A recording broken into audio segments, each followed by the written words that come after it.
Pinangunahan ni Pangulong Ferdinand R. Marcos Jr. ang Telecommunications Summit 2026 kasabay ng pagtutok sa mas mabilis at mas murang koneksyon.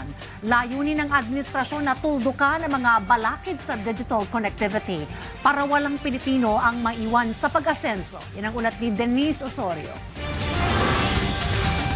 Nakatutok ang gobyerno at mga malalaking telco sa Philippine Telecommunications Summit 2026 para itulak ang mas malawak at abot kaya na internet coverage sa buong bansa. Binigyang diin ni Pangulong Ferdinand R. Marcos Jr. na hindi lang ito usapin sa bilis ng connectivity, kundi kung paano ito nakakapagbukas ng mga pagkakataon at oportunidad para sa edukasyon, serbisyo at kabuhayan. Kasama ang Department of Information and Communications Technology, isinusulong natin ang mas mabilis na reforma upang maging mas mabilis at abot kaya ang ating mga binibigay na internet services. Kasabay nito, patuloy natin pinapalawak ang saklaw na konektibidad sa buong bansa. Dagdag pa ng Pangulo, malaki na ang inusad ng telecom sector, kabilang ang paglawak ng 5G, pag-deploy ng fiber optic cables, paglakas ng mobile broadband at pag-angat ng digital services. Nakadeploy na rin anya ang mga telecom providers ng mahigit 1.8 million cable kilometers sa buong bansa na nag-uugnay sa libo-libong kabahayan, silid-aralan, pamilihan at higit sa lahat mga oportunidad na dati-rati hindi kayang abutin. Pero aminado ang presidente na mayroon pa ring mga hadlang sa mas pantay na connectivity na lalo pang nagpapalawak ng mga gap sa internet access, kabilang ang pagbagal sa permits, right-of-way restrictions, fiber cuts, at power interruptions.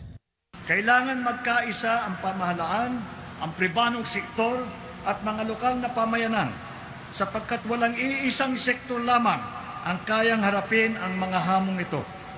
Kumilos tayo na may isang hangarin, ang maghatid ng pag-asa, ng ginhawa at pagkakataon sa bawat Pilipino.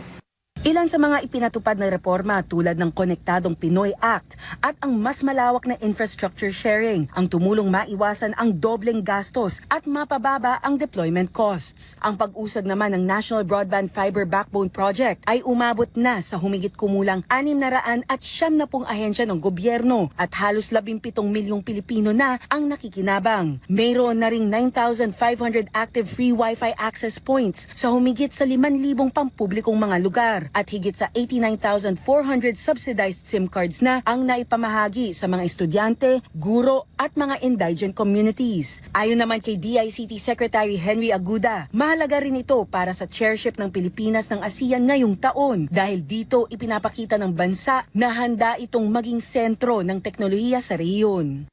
Makita nyo naman yung makasama natin from Globe, from PLDT, from Smart, from Converge, from Dito, is to show support na they are answering the call of the President for more affordable, better quality and faster internet and pervasive internet connectivity.